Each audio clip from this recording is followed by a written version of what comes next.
আসসালামু আলাইকুম ভিউয়ার্স, কেমন আছেন সবাই? আশা করছি সবাই ভালো আছেন এবং সুস্থ আছেন। তো আজকে আমি একদম ভোরবেলা থেকেই ব্লগটা স্টার্ট করছি। আজকে ভোর থেকে প্রচণ্ড বৃষ্টি হচ্ছে। বৃষ্টির পানিতে আমাদের বারান্দা পুরো ভেসে গেছে। মানে ঝুম বৃষ্টি যাকে বলে, ইচ্ছে মতো বৃষ্টি হলো। সকাল সকাল বৃষ্টির পানি ধরলাম, বেশ অন্যরকম একটি ফিলিংস। তো এখন কাজ করতে হবে। তো ঘর ঝাড়ে দিয়ে ফেললাম, এখন ঘর মুছে নিচ্ছি। তো প্রথমে ঘর মোছার জন্য আমি বালতিতে কিছুটা স্যাভলন আর একটু সার্ফ এক্সেল পাউডার নিয়ে নিয়েছি। ফার্স্টে একটু পানি বেশি বেশি করে ভেজা ভেজা করে মুছে নেব। তারপরে পানি ফেলে আবার ফ্রেশ পানি দিয়ে একবার মোছা দিব, তাহলে কিন্তু ঘর খুব সুন্দর পরিষ্কার হয়ে যায়। তো সবগুলো রুম মুছে নিব।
মোছা শেষ করে এখন কাপড় চোপড় ধুতে হবে। এখানে বেবির কাঁথা, তারপর আপনাদের ভাইয়ার কিছু টি শার্ট এগুলো জমেছে, এগুলো ধুয়ে দিব এখন।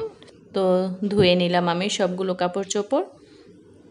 বেবির ক্ষুধা লেগে গেছে, তাই ভাবলাম বেবিকে আগে খাইয়ে দিই, তারপর বাকি কাজ করব। এখানে অল্প একটু সুজি নিয়েছি ওর জন্য, ও খুবই সামান্য খায়। এই যতটুকু সুজি নিয়েছি তার 1/3 ভাগও খাবে না ঠিক মতো। আর ওর ঠান্ডা লেগেছে, তাই পানিটা হালকা কুসুম গরম করে নিয়েছি। খেতে না চাইলেও একটু ট্রাই করতে হয়, কারণ পেটে ক্ষুধা থাকে, ঠান্ডার কারণে হয়তো খেতে পারে না। তো চলুন আপনারাও দেখে নিন সে কী করছে। এই তো বিছানায় উপর হয়ে শুয়ে শুয়ে খেলা করছে। ওকে খাইয়ে দিলাম, দিয়ে এখন দুপুরে রান্না বান্নাগুলো শেষ করে নিলাম। আজকে মাছ দিয়ে আলু রান্না করেছি, আর মুরগি রান্না করেছি, আর খাসির মগজ ফ্রাই করেছি। আজকে রান্না ডিটেলসে দেখালাম না। আর এখানে বিকেলবেলার জন্য একটু সিন্নি রান্না করব।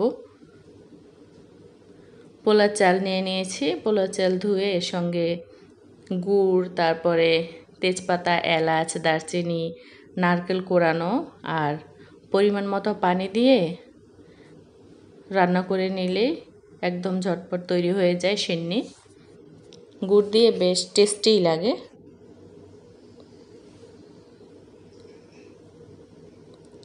এই তো সিন্নিটা প্রায় হয়ে গিয়েছে।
এখন আমি একটু চিংড়ি মাছের পাকোড়া তৈরি করে দিচ্ছি বিকেলবেলা খাওয়ার জন্য।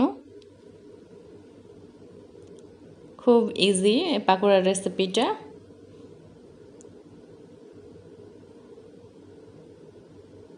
তো আমার প্রায় ভাজা হয়ে এসেছে পাকোড়াগুলো।